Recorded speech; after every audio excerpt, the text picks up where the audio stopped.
নমস্কার, আমি অর্পিতা। আপনাদের সঙ্গে স্বাগত জানাই সেন চৌধুরীর রান্নাঘরে। আজ আমি আপনাদের সঙ্গে শেয়ার করব থোড়ের তরকারি।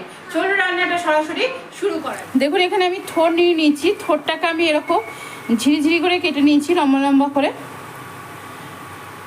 এই থোড়ের মধ্যে আমি প্রথমে অল্প পরিমাণ নুন দিয়ে দিচ্ছি। থোড়ে কিন্তু নুনের প্রভাব প্রচণ্ড কম লাগে, তো নুন কিন্তু ধরে দেবেন। দেখুন, থোড়ে নুন দিয়ে থোড়টাকে আমি ভালো করে এইভাবে হাত দিয়ে চটকে মেখে নেব। দেখুন, থোড়টাকে আমি বেশ অনেকক্ষণ ধরে চটকে ভালো করে মেখে নিলাম এইভাবে। এবার এটাকে আমি একটা ঢাকা দিয়ে রেখে দেবো 10 মিনিট মতো। 10 মিনিট মতো রাখার পর আমি এটাকে একটা স্টিম করে নেবো, মানে একটা সিটি দিয়ে নেবো। একটা সিটি দিয়ে নিই, 10 মিনিট রাখবো, তারপরে কিন্তু আমি সিটিটা দেবো। সিটিটা দিয়ে নিই, তারপর আবার আপনাদের সঙ্গে আমার কথা হচ্ছে। দেখুন, কড়াইটা বসিয়েছি। কড়াইটা বসিয়ে আমি তেলটাও গরম করে নিয়েছি। থোড় রান্না করতে কিন্তু একদম বেশি তেল লাগে না, অল্প পরিমাণে আমি তেল দিয়েছি। এবার এর মধ্যে আমি দিয়ে দিচ্ছি ছোট ছোট টুকরো করে কেটে রাখা একটা মাঝারি সাইজের আলু।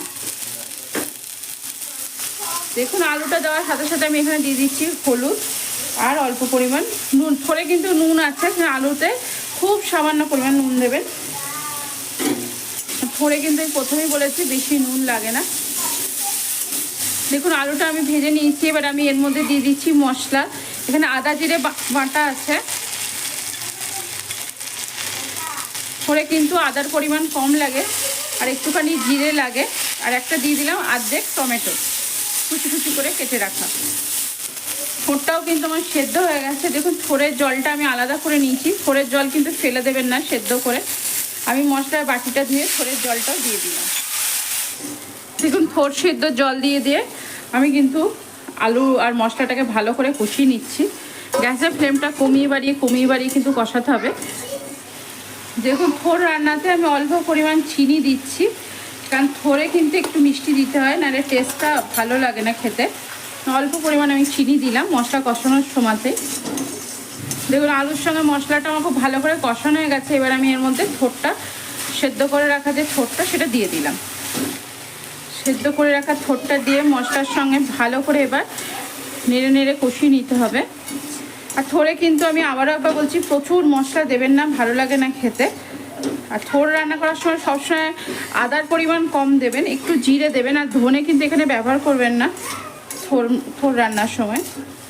দেখুন, মশলার সঙ্গে থোড়টা ভালো করে আমি নেড়ে নিয়েছি। এবার থোড় সেদ্ধ জল আর থোড়টা যে প্রেশার কুকারে সেদ্ধ করেছিলাম, প্রেশার কুকারটাও একটু ধুয়ে আমি জল রেখেছিলাম, সমস্ত জল এবার থোড়ের মধ্যে দিয়ে দিলাম। যেহেতু আলুটা আমার একটু সেদ্ধ হবে, আলুটা সেদ্ধ কিন্তু এখনও পুরোপুরি হয়নি। দেখুন, এবার আমি থোড়টাকে ঢাকা দিয়ে দেবো। ঢাকা দিয়ে এটা সেদ্ধ করে নিই, তারপর আবার আপনাদের সঙ্গে আমার কথা হচ্ছে। দেখুন, আমি ঢাকা দিয়ে অনেকক্ষণ ধরে এটাকে হতে দিয়েছিলাম। ঢাকনা খুললাম, খোলার পর আলুগুলো সেদ্ধ হয়ে গেছে। এবার আস্তে করে এটা আলুগুলোকে এইভাবে ভেঙে দিতে হবে। দেখুন, এবার আমি থোড় বানাতে যেটা দিয়ে থাকি নামাবার আগে, এবার আমি দেব 1 চামচ বেসন গোলা।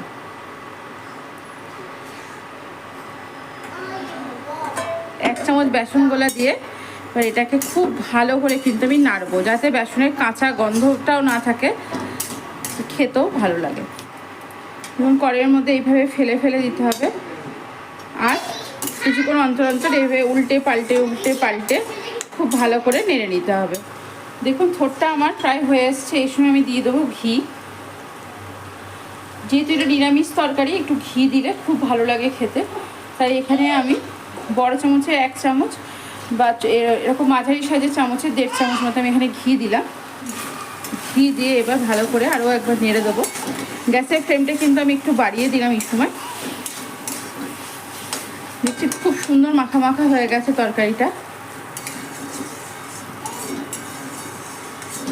আর কোনো গরম মশলা বা কিছু দেবেন না, কারণ থোড়ে কিন্তু গরম মশলা একদম ভালো লাগে না খেতে। গরম মশলা, ধনে পাতা কোনোটাই ভালো লাগে না। দেখুন, থোড়টা আমার হয়ে গেছে। মানে গ্যাসের ফ্লেমটা কিন্তু অফ করে দেবো। এর থেকে আর বেশি ড্রাই করবো না, কারণ এটা ঠান্ডা হয়ে গেলে তো একটু বসে যাবে, একটু শুকিয়ে যাবে, এটা একদম পারফেক্ট হয়ে যাবে। এবার থোরটাকে আমি একটা জায়গায় তুলে নিচ্ছি। দেখুন আমার রেডি হয়ে গেল নিরামিষ থোর। আজ আমি আপনাদের সঙ্গে শেয়ার করলাম নিরামিষ থোরের তরকারি। আশা করি আমার ভিডিওটি আপনাদের ভালো লেগেছে। যদি আমার ভিডিওটি আপনাদের ভালো লেগে থাকে অবশ্যই লাইক শেয়ার কমেন্টস করতে ভুলবেন না। চ্যানেলটিকে অবশ্যই করে সাবস্ক্রাইব করবেন, চ্যানেলটিকে সাবস্ক্রাইব করে আমার পাশে থাকবেন। আজ এখানেই, ভালো থাকবেন, সুস্থ থাকবেন, আনন্দ থাকবেন, অনেক অনেক সুখে থাকবেন।